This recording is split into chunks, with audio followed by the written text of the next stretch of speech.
No, come ho detto anche il prefetto, a Castelfranco Veneto strutture pubbliche non ne abbiamo da mettere a disposizione rispetto a questo problema. Ho ricordato che non è un tema, una competenza dei sindaci, e ho ricordato anche che comunque sia a Castelfranco abbiamo oltre 150 richiedenti case popolari che attendono da tempo. Una cosa per volta, sembra dire il sindaco di Castelfranco e presidente della provincia Stefano Marcon, di fronte all'ipotesi, per non dire certezza, di nuovi consistenti arrivi di migranti nella Marca. Marcon fa parte di quei sindaci di centrodestra che non ha particolari timori reverenziali nei confronti dell'esecutivo dello stesso colore. Io devo fare innanzitutto un passaggio rispetto al modus operandi del prefetto, che rispetto ai suoi predecessori questa volta ha convocato i sindaci chiedendo la disponibilità, ed è apprezzabile questo modus operandi. La risposta non è cambiata perché il contesto non è cambiato, quindi non si può scaricare ai sindaci questo che non è un problema di competenza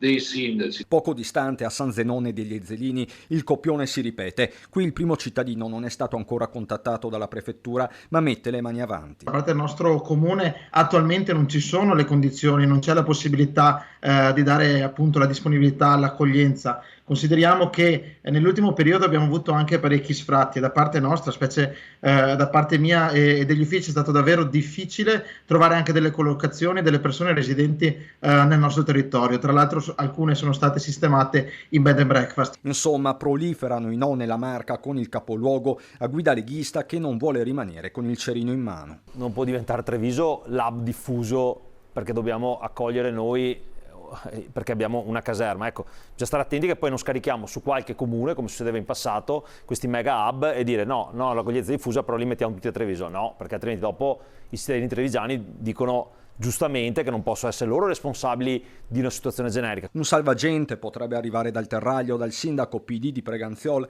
ma a condizioni talmente precise che al momento paiono irrealizzabili e che chiamano in causa tutti i primi cittadini della Marca. Non è che il Preganziol si fa carico di tutti i problemi della provincia, diamo la disponibilità a noi, ma deve esserci anche quella di tutti gli altri, quindi regole chiare per tutti, uguali per tutti, e poi ognuno fa la nostra parte, quindi noi diciamo di sì, ma con tutti gli altri che devono ovviamente dare la disponibilità.